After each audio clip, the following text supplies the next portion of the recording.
지난주 말씀에 이제 말한 게 저는 그거라고 보는데요.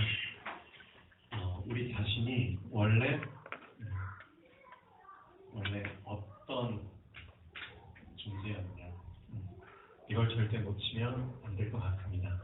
이 사실을 놓쳤을 때부터 사실은 문제가 발생할 수밖에 없죠. 포도원의 농부들도 마찬가지입니다. 원래는 자기 땅도 없었고요. 포도원 시설 자체가 없었죠. 아무것도 없는 무일푼이었는데 누군가 땅도 사고 그 땅에다가 그 이윤, 경제를 창출할 수 있는 시설도 만들어주고 모든 걸 다 제공해주고 이렇게 이제 잠깐 떠난 거죠. 그 시설에 어떻게 보면은 진짜 무임승차한 거나 다름이 없잖아요. 그래서 자기들도 이제 다 이렇게 삶이 윤택해지고, 거기에 대해서 당연히 은혜를 받았기 때문에 그 은혜 받은 자에게 그 은혜를 까먹지 않고 은혜를 갚는다는 거는 당연한 거죠. 그러니까 원래 우리는 아무것도 아닌 존재였는데 어떻게 된 게 시간이 조금씩 지나면서, 그렇죠? 갑자기 이제 쓰나미가 막 부서와가지고 우리가 그 쓰나미를 이렇게 경험하는 게 아니라 물이 조금씩 우리 가랑비에 옷 젖듯이 젖는다는 거죠. 어떤 생각이 우리를 조금씩 적시나요, 날마다? 이게 문제죠, 이게. 당연시 여긴다는 거. 뭘 당연시 여기냐면은 다 내가 지금 누리고 있는 혜택, 그렇죠? 지금 내가 숨을 쉬고 있는 것조차 보이진 않지만 그걸 공급해 주시는 분이 있는데 그거를 놓치고 다 나에게서부터 시작된 것처럼, 나에게서부터 시작된 것처럼 그걸 계속 당연시 여기면서 하루하루를 보낸다는 겁니다. 그 생각이 계속 쌓이게 되면은 어느 순간에는 이제 하나님이란 분을 놓쳐버리게 되고요. 그 하나님이 앉아있는 자리에 내가 앉아있게 되버리죠. 그게 이제 포도원의 농부들의 모습입니다.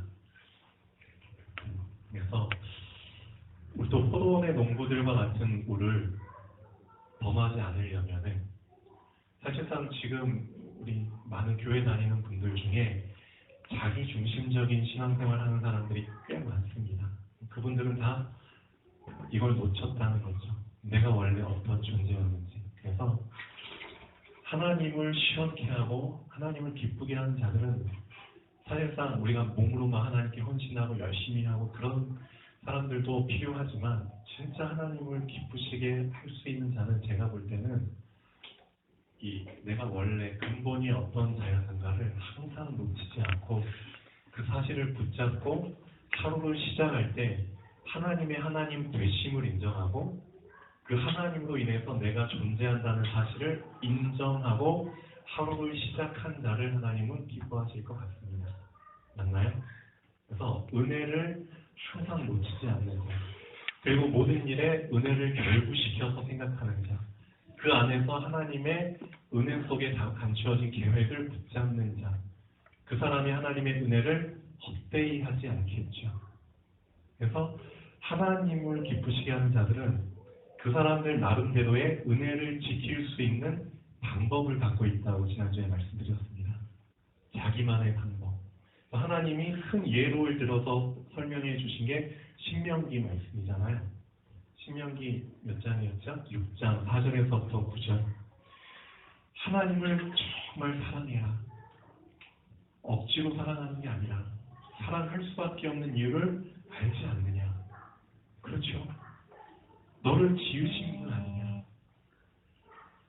즉 너에게 시작이라는 것을 주신 분 아니냐.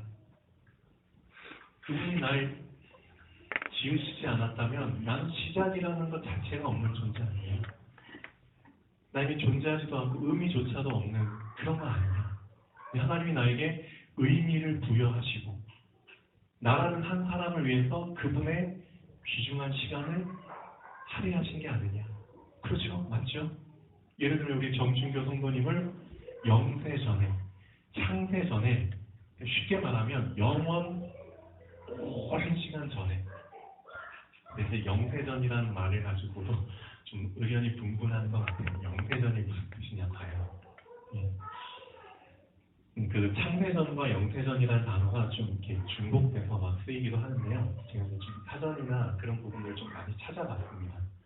이제 히브리서 원문에 보면은 long ago past라는 의미인데, 그러니까 영원 전부터라는 의미로 해석도 되고 있지만 어떻게 보면 문법상으로 맞지는 않죠. 영원이라는 단어 자체가 그렇죠.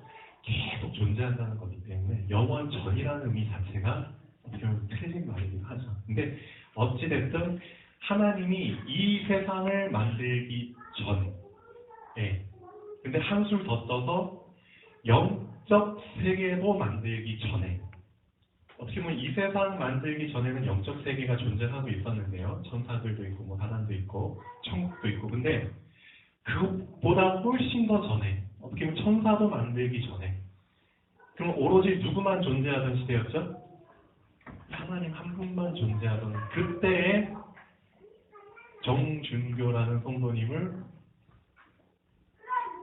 창조하기로 이미 계획을 하셨다는 것. 그 사실이 나에게 진짜 믿음으로 사실로 다가온다면 이거는 잠을 못 잘 수밖에 없는 엄청난 사건입니다. 맞지요? 똑같습니다. 우리 한 명 한 명을 영세 전에 계획하셨다는 거죠.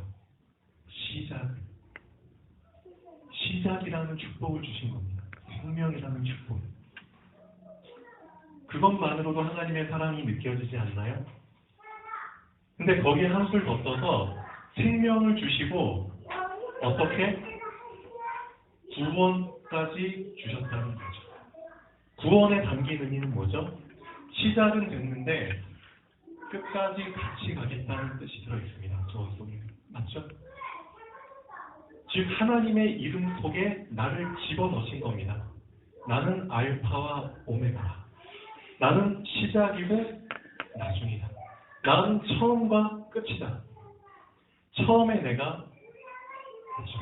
이미 존재하고 있었지만 그 시작을 너에게 주었고, 나는 영원히 존재하기 때문에 나는 끝이다. 근데 그 끝까지 너와 같이 갈 것이다. 그런 의미로 너에게 구원을 허락을 한다. 엄청난 거죠. 맞죠? 생명 주셔서 시작한 것도 감사한데 그 시작을 끝까지 이루시겠다는 겁니다. 나와 함께. 구원 안에는 엄청난 의미가 들어있습니다. 우리 구원받은 이후로 영원한 존재가 되어버린 겁니다. 영원한 존재. 육신을 이제 벗어나는 때가 죽음이죠.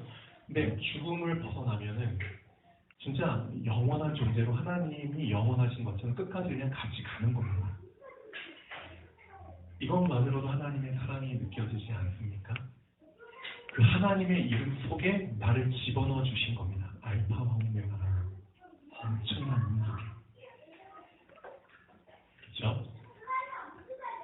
그런 사랑을 받았는데도 그 사랑의 은혜를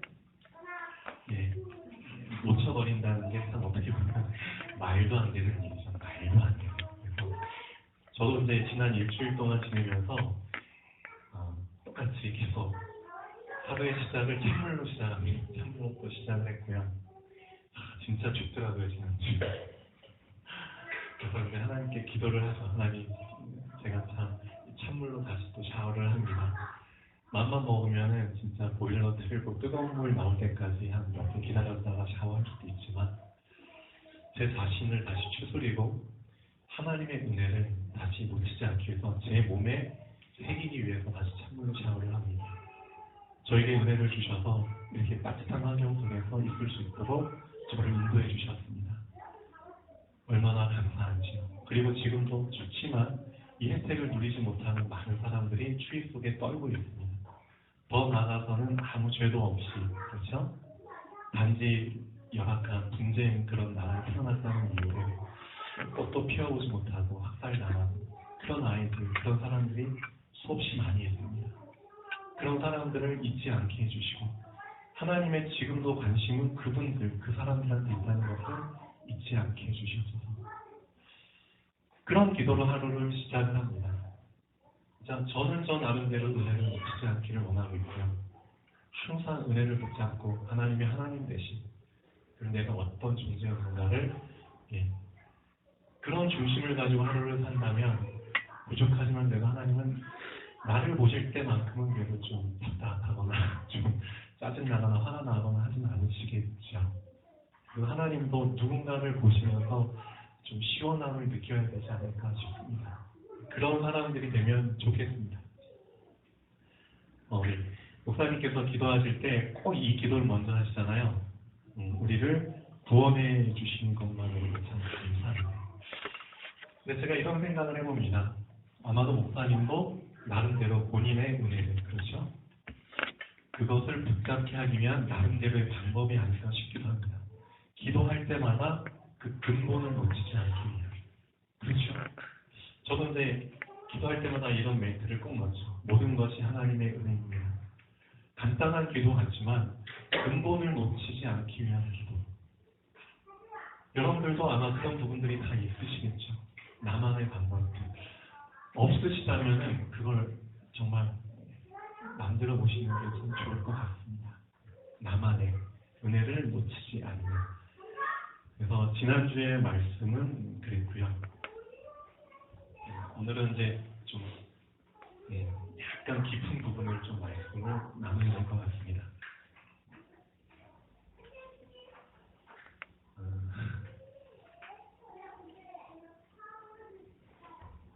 요즘 사기치는 사람들이 참 많이 있습니다. 사기. 제 주변에도 이제 사기 당해가지고 아주 힘들어하시는 분들도 많이 있고요. 근데 조금 사기 당했으면은 그냥 풀 털고 먼지 털듯이 털고 넘어가겠지만 엄청난 사기를 당했으면은 정말 안 오죠. 그렇죠? 그 사기를 이기지 못해가지고 삶을 포기하는 사람들도 요즘 많이 있습니다. 그래서 우리나라에 일어나는 범죄 중에서 상당 부분은 사기 담당을 하고 있고요. 갈수록 더 늘어날 겁니다. 근데 이제 사기치는 사람들이 언제 사기를 못 치게 되냐면 들켰을 때. 들키면 사기를 못 치죠. 속이는 사람들이 언제 속이지 못하냐면은 들켰을 때. 그렇죠? 사단이 우리에게 자꾸만 이제 속이잖아요. 거짓말하고. 언제 사단이 우리를 못 속이냐면 우리가 사단의 속임수를 알았을 때. 그럼 언제 우리가 그 속임수 알게 되죠? 진리를 붙잡고 그 진리 안에서 발견했을 때. 근데 예수님이 이렇게 말씀하십니다. 진리를 어떻게 해라? 알지니. 진리를 붙잡는다고 다 아닙니다. 그 붙잡은 진리를 알지니. 진리를 알아야 합니다. 그렇죠? 우리가 복음을, 말씀을 깊이 알아가야 합니다. 왜냐하면은 이렇게 얘기했잖아요. 어찌하여 나를 시험하느냐. 영어 성경에 보면은 이렇게 나옵니다. Catch him in his word. 예수님이 하신 말이죠. 말 속에서 그를 잡으려고, 즉 말의 꼬투리 잡으려고 아예 그런 그 마음을 가지고 예수님한테 온 겁니다. 예수님 하는 말 중에 하나라도 꼬투리 잡아서 책 잡아서 그 말로 받아치려고, 궁지에 몰려고. 사단이 그런 놈입니다. 말씀을 가지고 우리를 속입니다. 말씀을 가지고. 우리도 진리 대신 말씀을 받았지만, 붙잡았지만 말씀을 가지고 대적하는 사단한테 안 속으려면 어떻게 해야 됩니까? 발견을 해야 되겠죠. 어떻게?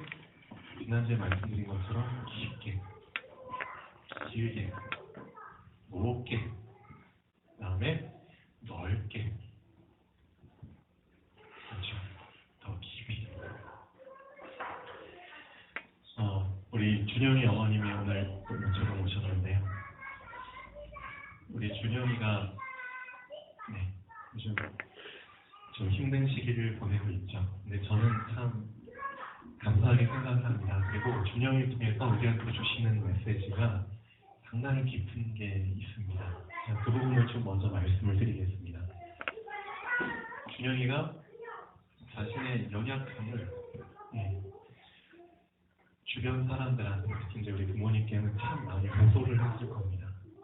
난 이런 부분이 있고, 나 이런 부분이 연약해. 그리고 나서 하는 말이, 내가 연약하니까 이 부분을 당신들이 당연히 감당을 해줘야 돼. 그런 식으로 이제 흘러가죠. 내가 연약하다는 거 얘기했으니까, 그러니까 당신들은 나의 연약함을 감당을 해줘야 돼.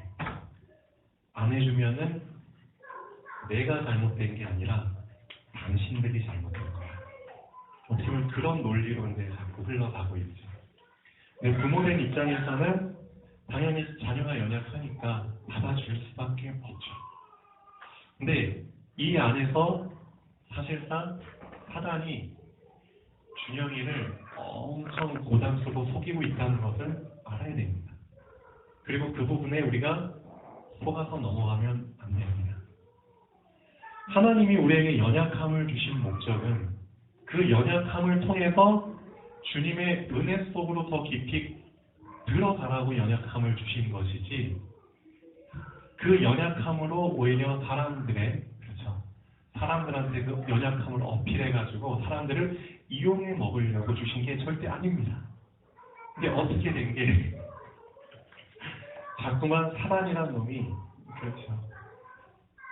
그런 식으로 연약함을 통해서 주변 사람들을 힘들게 하면서 주변 사람들이 당연히 나를 위해서 힘내줘야 됩니다.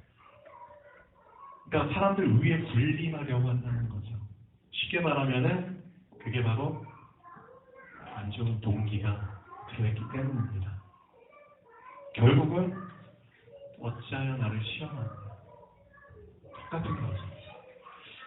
이 부분을 준영이뿐만 아니라 준영이처럼 연약한 사람들, 그 연약함 속에 사단이 이런 방식으로 속인다는 거죠. 그것을 발견을 해고요. 그렇죠? 더 이상 속지 않도록, 그리고 연약한 본인 자신도 속지 않도록 그 부분을 자꾸 얘기를 해줘야 됩니다. 사단은 언제까지 속이느냐? 드러날 때까지 속입니다. 자신의 정체, 자신의 계략이 드러날 때까지는 계속 속이게 됩니다. 그래서 준영이도 앞으로는 이런 부분에 넘어가지 않도록, 본인이 연약하니까 당연히 옆에 사람들이 희생하고 받아줘야 돼. 그 생각 더 이상 붙잡지 못하도록. 본인이 연약하면은 사실상 옆에 있는 사람들도 어느 정도 감당하고 이해를 해주는 게 맞습니다. 맞지만 더 근본적인 거, 연약함을 통해서 하나님의 은혜 속으로 들어가야지. 그렇죠? 그쪽으로 들어가도록 도와줘야 됩니다. 사단이 더 이상 이런 걸 이용해 먹지 못하도록. 그래서 이 서기관들, 제사장들, 바리새인들이 이미 이제 의논을 한 거죠. 근데 참 재밌는 게 이 사람들은 알고 있습니다. 예수님의 말씀을 어떻게 표현을 했는지 한번 보시죠. 본론에 와서 이르되 선생님이여 우리가 이미 알고 있습니다. 우리는 이미 알고 있습니다. 너 이미 예수님의 말씀이 어떻다는 걸 알고 있냐면 당신은 참되시다는 걸 알고 있습니다. 그리고 아무도 꺼리는 일이 없다. 그래서 차별하는 게 없다. 차별을 안 한다는 것은 좌로나 우로나 치우치지 않고 진리, 정확한 기준을 붙잡고 그 기준대로 행한다는 것을 이 사람들도 알고 있습니다. 이는 사람을 외모로 보지 않고 외모에 치우치지 않고 오직 진리로서 하나님의 도를 가르치심이니이다. 이 사람들도 이미 인정을 했거든요. 알았는데 문제는 뭐냐? 본인들이 알고 있는 사실을 붙잡지 않았다는 겁니다. 분명히 예수님이 어떤 분이라는 걸 알았는데도 그 사실을 붙잡지 않은 겁니다. 왜 붙잡지 않았느냐? 그분들한테는 이미 동기가 있다는 거죠. 동기. 그렇죠? 동기가 있기 때문에 어마어마한 진리를 알았는데도 안 붙잡아버려요. 참 아이러니하죠. 그리고 나서 오히려 그 진리를 짓잡으려고 합니다. 그래서 진짜 중요한 거는 말씀을 받는 것도 중요합니다. 근데 좋은 밭에 뿌려졌다는 것은 하고 예수님이 좋은 밭의 조건 세 가지를 얘기해 주셨잖아요. 과연 내가 좋은 밭인지 한번 점검해 보시죠. 마태복음, 마가복음, 누가복음에 씨 뿌리는 자의 비유 세 가지를 얘기를 해 주셨는데요. 근데 각 성경마다 약간씩 표현이 다릅니다. 제가 저번에도 말씀드린 것처럼 좋은 밭에 뿌려졌다는 것은 하고 얘기를 하시죠. 첫 번째, 마태복음에 보면은 말씀을 듣고 받은 자니. 마태복음은 이렇게 표현합니다. 좋은 밭에 뿌려졌다는 것은 말씀을 듣고 받았다는 말을 합니다. 무슨 뜻이죠? 이 사람들은 말씀을 들었는데 받질 않은 겁니다. 예수님이 어떤 분인지 어떤 말씀을 하셨는지 이미 참되고 의롭고 진리만 얘기한다는 사실을 알았는데도 받질 않은 겁니다. 그렇죠? 두 번째, 좋은 밭에 뿌려졌다는 것은 마가복음에 이렇게 표현이 되죠. 말씀을 듣고 깨달은 자니.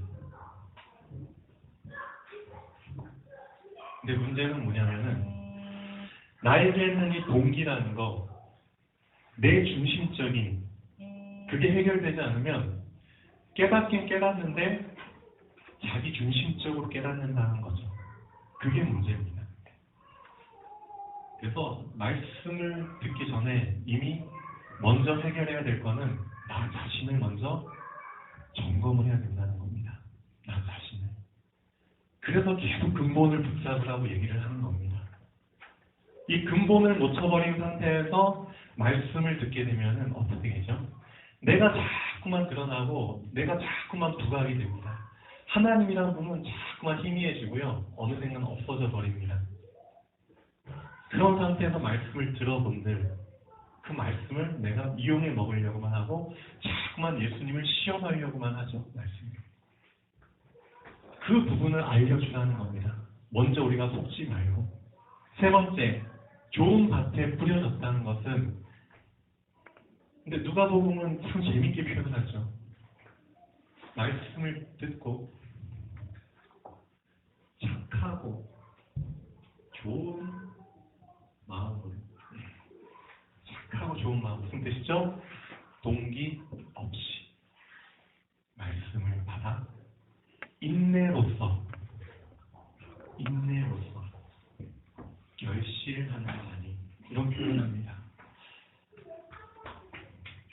새 성경이 똑같이 좋은 밭에 대한 비유를 했지만 약간씩 표현이 다른 이유가 있죠. 이 세 가지 부분을 한번 깊이 생각해 보십시오. 이 세 가지 관점으로 내 자신을 한번 점검해 보십시오. 나는 과연 지금 말씀을 듣고 있는데 받고 있느냐? 그 들은 말씀을 지금 받고 있느냐? 그 들은 말씀을 정말 그 들은 그대로 하나님의 의중 그대로 깨달으려고 하고 있느냐? 아니면 진짜 나에게 동기 없이 착하고 좋은 마음으로 말씀을 그냥 받고 있느냐? 그 부분을 먼저 점검을 해보셔야 됩니다. 그렇지 않고 말씀을 이 제사장들, 서기관들, 바리새인들처럼 말씀을 책 잡으려고 꼬리 잡으려고 이런 식으로 해버린다는 겁니다. 어찌하여 나를 시험하느냐? 그렇죠?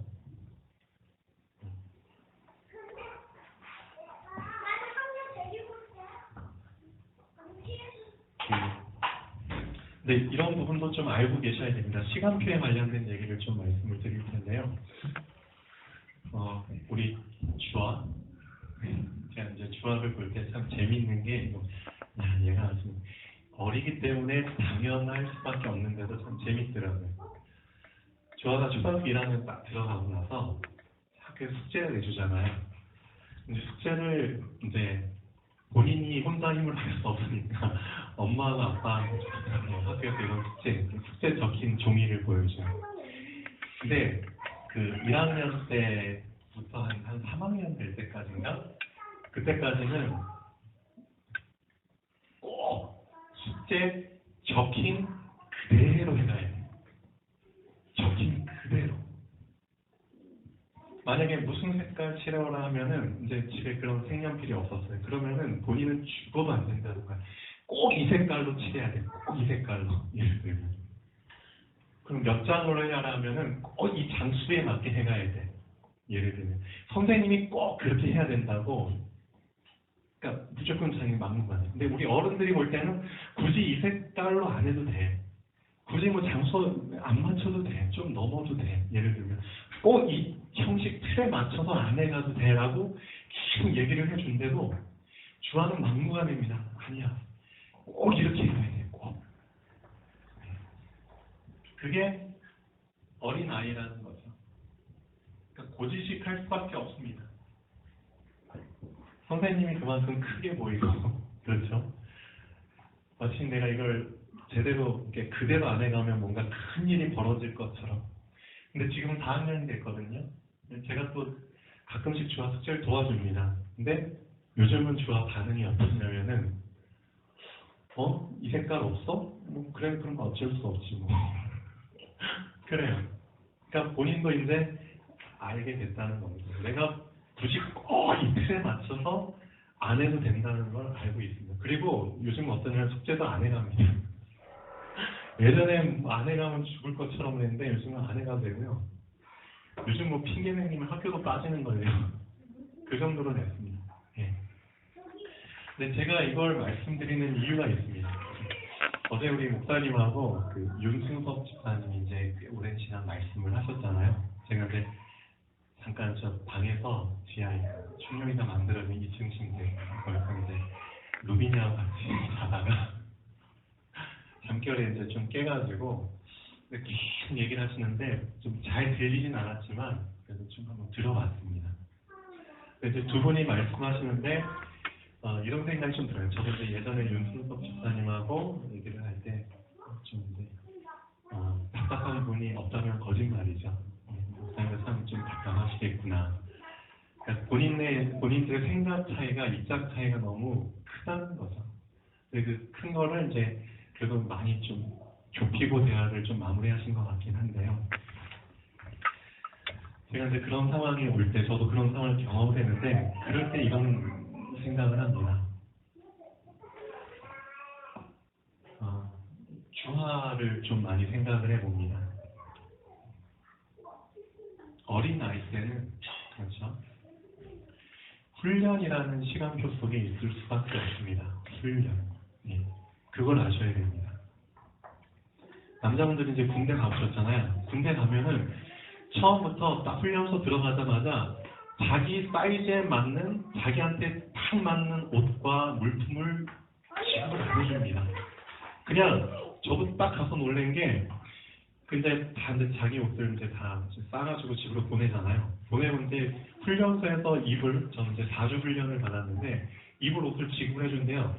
다 끌고 가야 돼. 내무반에 있는, 제가 어느 내무반에 이제 속이 됐으면은, 그 내무반에 한 2, 30명을 이제 순서가 돼가지고, 어느 방으로 다 데리고 가요. 데리고 가서 보니까, 거기에 군화들이 이만큼 쌓여 있고요. 군복이 이만큼 쌓여 있고, 거기서 알아서 자기 사이즈에 맞는 거 고르래요.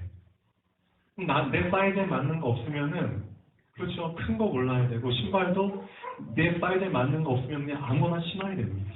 즉, 훈련의 시간표는 뭐냐면, 나에게 맞는 그런 시간표가 아니라, 내가 훈련에 맞춰가야 된다는 거겠죠. 몸에 맞지 않는, 그렇지.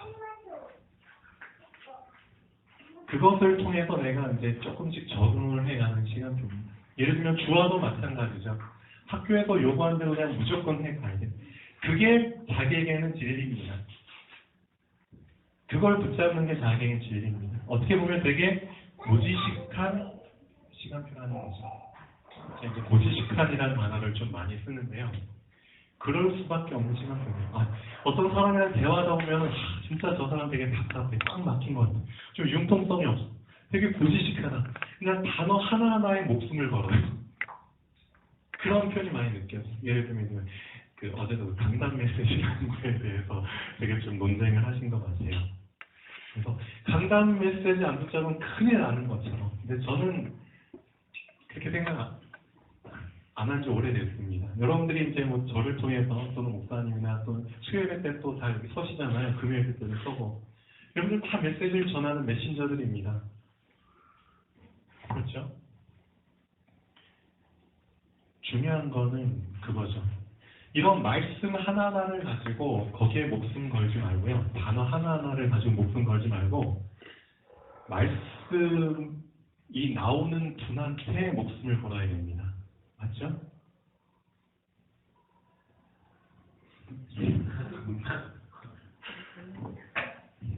말씀이 나오는 분한테 목숨을 걸어야지 그 말씀이 나오는 분의 그 말 하나하나에 목숨을 걸는 그건 진짜 고지식이다. 사실은 어린아이의 시간표입니다. 그러니까 훈련 시간표는 그럴 수밖에 없어요. 그걸 좀 우리는 좀 잘 알고 우리도 다 그런 시간표를 거쳤기 때문이겠죠. 그래서 어린아이들은 그래요. 저도 주아한테 이제 레고나 장난감 사주고 뭐 선물 사줄 때는 주아의 오직 관심은 그거예요. 레고. 그런데는 이제 알고는 있죠. 아, 아빠 감사합니다. 근데 감사합니다라고 얘기를 하지만 실제 본인의 더 큰 관심은 레고의 장난감. 그 수준을 이제 넘으라는 거죠. 진짜 어른의 시간표가 되면은 그렇죠? 선물 자체가 아닌 선물을 준 분한테 선물에 나의 관심이 뺏기지 않기 위해서 그렇죠? 나에게 생명 주신 그분한테 계속 관심이 가도록 근본을 놓치지 않도록 우리는 이제 그런 훈련을 계속 하는 겁니다. 제가 그 치과대학생 때 이제 6년 과정이잖아요. 6년인데 이제 본과 1학년 때부터 예과 1, 2년 거치고 본과 1, 2, 3, 4년 되면서 이제 치과에 관련된 실습을 임상 실습이나 그 기구를 다루는 법, 이제 치과 의자 유니체어라고 하는데요. 그거 이제 작동하는 법들 그런 부분을 이제 배웁니다. 근데 저는 사실 왼손잡이거든요. 근데 모든 장비나 그런 기구들이 오른손잡이를 위해서 만들어진 것들이에요. 저도 이제 오른손으로 이제 자꾸만 하는데 학생 때는 실습 커리큘럼 자체가 그렇게 요구됐기 때문에 나한테 맞지 않는 옷이지만 잘 감당을 합니다. 근데 이제 학교 졸업하고 내가 개원을 했어요. 개원을 했는데도 내가 굳이 이 방식을 따를 필요는 없다는 거죠. 저는 왼손잡이기 때문에 필요할 땐 왼손 가지고도 합니다. 그리고 어떨 땐 양손으로도 합니다. 이제 저희 진료 보조하는 위생사나 이제 직원들이 놀라기도 하죠. 아, 우리 원장님은 양손 다 쓰시네. 예를 들면. 그래서 오른손으로 하다가 시야 확보가 잘 안 되면 왼손으로도 합니다. 그렇게. 근데 어떤 사람이 와가지고 왜 당신은 왼손으로 합니까? 라고 말을 한다면 그 말하는 사람이 잘못이죠. 맞죠? 내 병원에서 내가 원하는 방식대로 한다는데 그렇죠? 훈련 결론 한번 보시죠.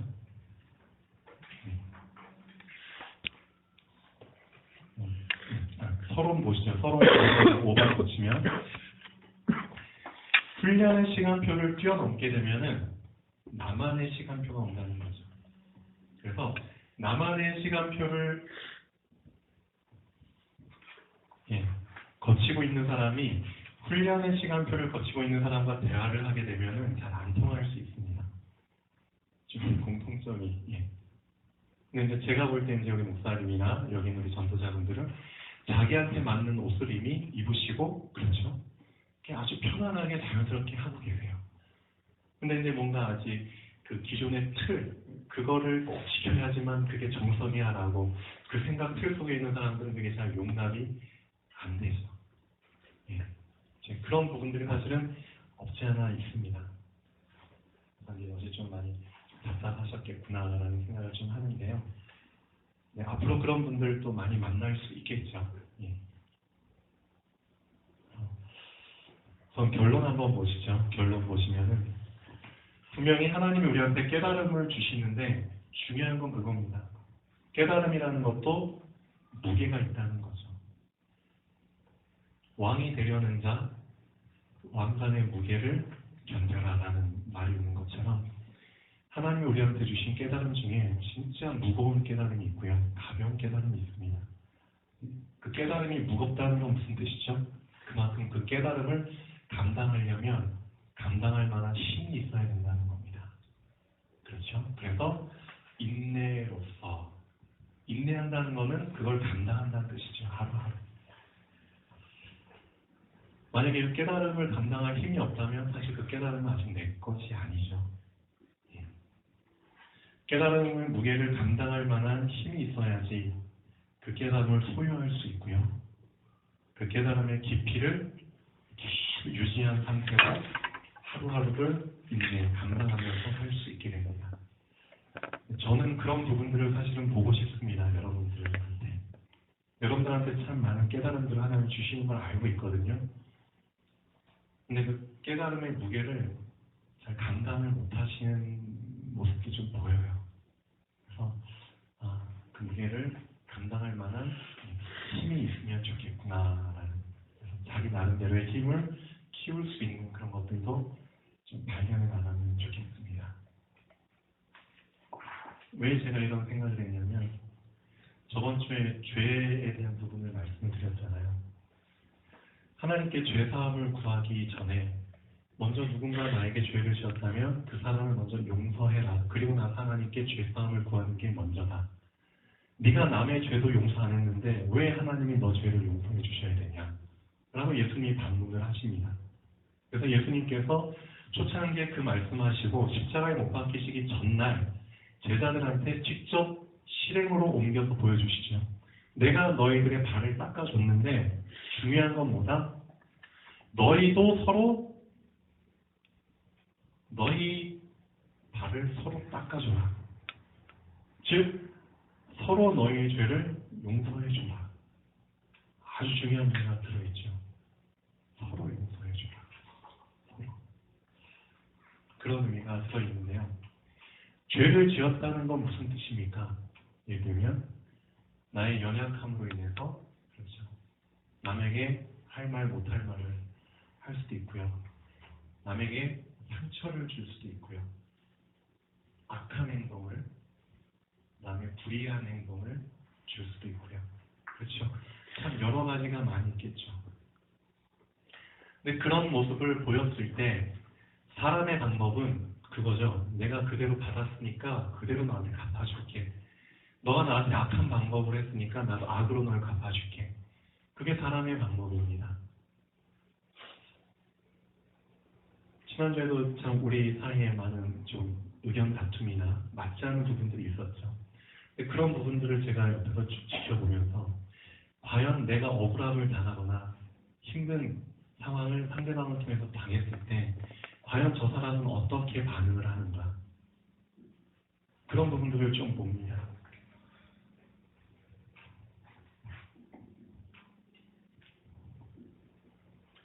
그래서 사람의 방법은 악으로 악을 갚는 것인데 하나님의 방법은 선으로 악을 이기는 거겠죠. 그 방법을 좀 붙잡으시면 좋겠습니다. 준영이도 마찬가지고요. 그래야지만 사단이 죄의 권세를 계속 붙잡지 않고 무력화시킬 수 있고요. 그렇게 해야지만 죄의 악순환을 끊을 수 있습니다. 누군가는 그 악순환을 끊어줘야 됩니다. 우리 교회 안에서도 누군가는 죄가 계속 순환되지 않도록 끊어줘야 됩니다. 그러려면은 누가 가능하냐? 은혜를 붙잡은 자만이 가능합니다. 은혜를. 그렇죠? 한번 깊이 생각해 보시면 좋겠습니다.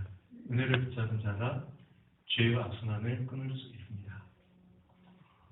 하나님의 이름 속에 나를 집어넣어 주신 은혜를 절대 놓치지 않기 바랍니다. 자, 기도하겠습니다. 살아계신 하나님 아버지, 정말 감사드립니다. 오늘 말씀의 제목